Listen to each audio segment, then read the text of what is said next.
Welcome back to another technical deep dive here in the debug zone.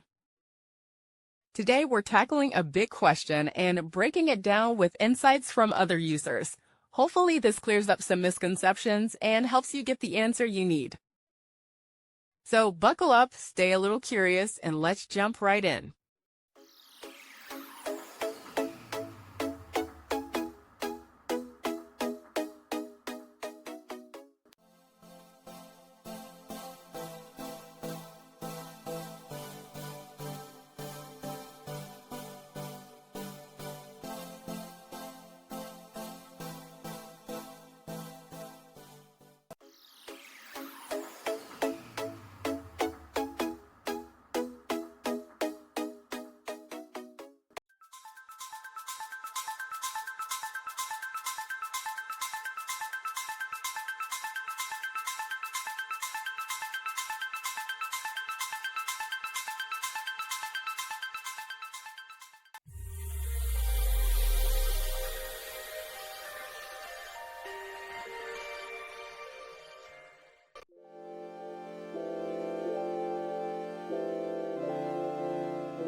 And that's a wrap.